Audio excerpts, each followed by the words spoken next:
લોકસભા ચૂંટણી નજીક આવતા ક્ષત્રિય આંદોલનને ડામવાના પ્રયત્નો કરવામાં આવી રહ્યા છે. તો ગુજરાત ફર્સ્ટનું આ બઝર વાગી ચૂક્યું છે, એટલે કે મોટા સમાચાર, મોટા અપડેટ. રૂપાલા સામેનો જે રોષ છે તેને ઠારવા હવે સંગઠન તરફથી સતત પ્રયત્નો થઈ રહ્યા છે. જેમ જેમ ચૂંટણી નજીક આવી રહી છે તેમ તેમ જે આંદોલન છે તેને ડામવાના પ્રયત્નો થઈ રહ્યા છે. આજે આણંદ અને સાબરકાંઠામાં ભાજપ અને ક્ષત્રિય સમાજના આગેવાનોની બેઠક મળી હતી.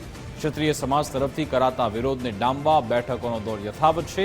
છેલ્લા 4 દિવસમાં 6 કરતાં પણ વધુ સ્થળે ગૃહરાજ્યમંત્રી હર્ષ સંઘવી બેઠક કરી ચૂક્યા છે.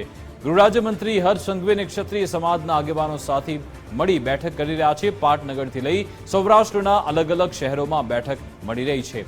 ગાંધીનગર, સાબરકાંઠા, બનાસકાંઠામાં ક્ષત્રિય આગેવાનો સાથે બેઠક થઈ રહી છે.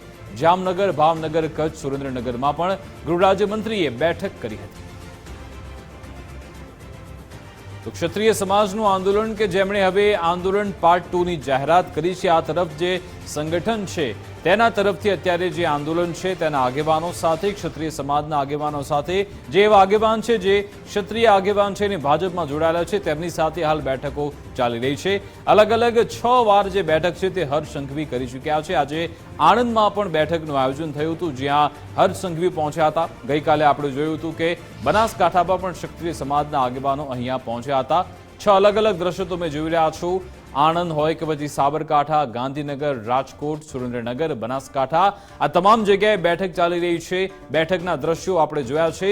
6 અલગ અલગ આ દ્રશ્યો છે કે જ્યાં ગૃહરાજ્યમંત્રી હર્ષ સંઘવી ક્ષત્રિય સમાજના આગેવાનો સાથે બેઠક કરતા હોય છે. આજે બેઠકોનો સિલસિલો છે તે રાજકોટથી શરૂ થયો હતો. રાજકોટ, ત્યારબાદ બનાસકાંઠા, સુરેન્દ્રનગર, સાબરકાંઠા, ગાંધીનગર અને આજે હવે આણંદમાં પણ બેઠક થઈ રહી છે. એટલે કે એક બાદ એક જે બેઠક છે તે કરવામાં આવી રહી છે. ગુજરાતભરના જે ક્ષત્રિય સમાજના આગેવાનો છે તેમની સાથે મળીને અત્યારે બેઠકો કરવામાં આવી રહી છે અને તેની બેઠકોની આગેવાની કરી રહ્યા છે ગૃહરાજ્યમંત્રી હર્ષ સંઘવી. ગાંધીનગરમાં પણ જે સૌપ્રથમ બેઠક મળી હતી તેમાં પણ હર્ષ સંઘવી હાજર હતા અને ત્યારબાદ જે તેમની સિંગલ લેવલ જે બેઠક મળી રહી છે તે સતત ચાલુ જ છે.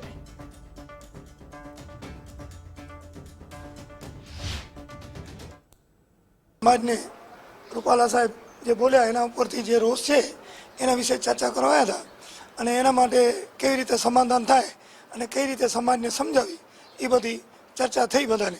અને બધા પાર્ટીના જે ચૂંટાયેલા પ્રતિનિધિ અલગ અલગ જે છે એમને બધાએ કીધું ભાઈ અમે બધા સાથે મિટિંગ કરશું અને પછી તમને અમે જવાબ દેશું. બઝર વાગી ચૂક્યું છે, એટલે કે વધુ એક અપડેટ્સ મળી રહ્યા છે, સમાચાર મળી રહ્યા છે.